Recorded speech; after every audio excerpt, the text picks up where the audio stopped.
Curiosity क्या होती है? क्यूरियोसिटी सिंपल शब्दों में कहें तो चुल, किसी भी चीज को करने या जानने की चुल। तो ऐसे ही एक बार राजा मौली साहब की भी चुल हुई कि आज कुछ तूफान करते हैं। तो ऐसे जन्म हुआ बाहुबली का।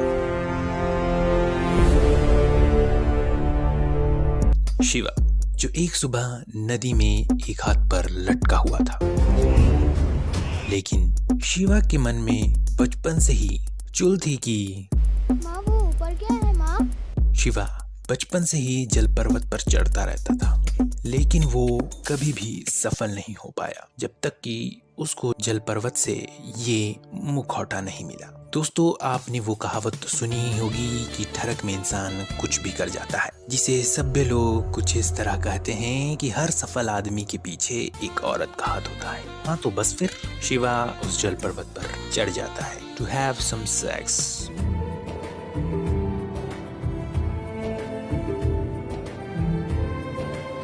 So after having sex with Avantika, Shiva be like, अगर मरना चाहते हैं तो नहीं के साथ, जीना चाहते हैं तो नहीं के साथ। देवसेना। सुनने में ऐसा लगता है कि कोई बहुत बड़ी सेना होगी, but it's like expectations versus reality.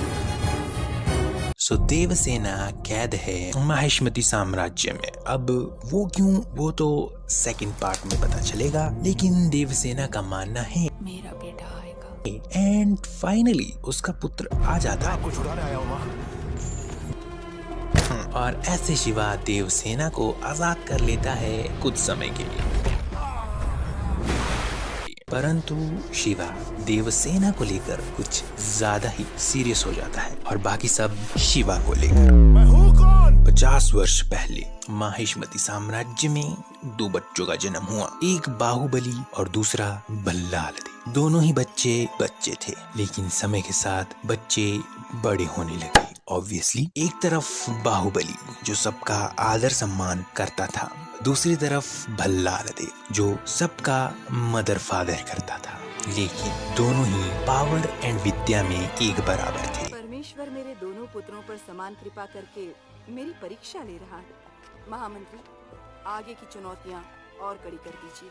तो महामंत्री एक राजद्रोही को हायर कर लेता है to level up the game, and वो राजद्रोही माहिष्मती की सेना के सारे सीक्रेट लेकर भाग जाता है। और अब उस राजद्रोही को पकड़ने का टास्क हमारे दोनों राजकुमारों को दिया जाता है। तो दोनों राजकुमार निकल पड़ते हैं। शुरुआती समय में राजकुमारों को राजद्रोही को छोड़कर एसएस राजामौली, नोरा फतेही सब मिलते हैं, पर राजद्रोही नहीं मिलते। परंतु नोरा का डांस परफॉर्मेंस खत्म होने के बाद उनको राजद्रोही मिल जाता है, लेकिन राजकुमारों के हाथ लगने से पहले वो सारे सीक्रेट्स कबूतर को दे देता है और कबूतर की ही तरह उड़ने की कोशिश करता है। हाँ, अपना बाहु उसके पीछे कूदता है कि भाई तू उड़ नहीं सकता, और अपनी रस्सी दे जाता है भल्लाल को, जो एक नंबर का मादर चालाक लोमड़ी है। रस्सी छोड़ देता है। वो तो भला हो इस पत्थर का कि रस्सी को रोक लेता है, नहीं तो मूवी खत्म हो जाती।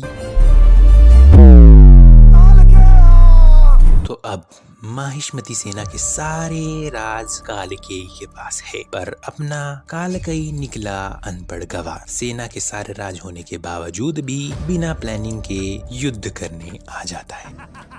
तो दोनों राजकुमार निकल पड़ते हैं कालकेयी को मारने। एक तरफ है भल्लाल देव जो रास्ते में आने वाले हर एक को मार दे रहा है, वहीं दूसरी तरफ बाहुबली जो अपने दिमाग का इस्तेमाल करते हुए कालकेयी की तरफ बढ़ रहा है। A few moments later. Baahubali कालकेयी को मारने ही वाला होता है, तभी पीछे से भल्लाल देव कालकेयी को मार देता है। So according to the father of Bhallal Dev, कालकेयी को मारने वाला होगा नया राजा। बट शिवगामी देवी कहती है, भल्लाल देव को आज मैं माहिष्मती की सर्व सेना का अधिपति घोषित करती हूँ। बाहुबली को आपका होने वाला महाराज घोषित करती हूँ। तो इस तरह बाहुबली बन जाता है नया राजा। वहाँ शिवा की माँ बाहुबली की दर्शन करना चाहती है, पर कटप्पा कहता है नहीं रहे। और शिवा कहता है कौन? वो नीच मैं हूँ।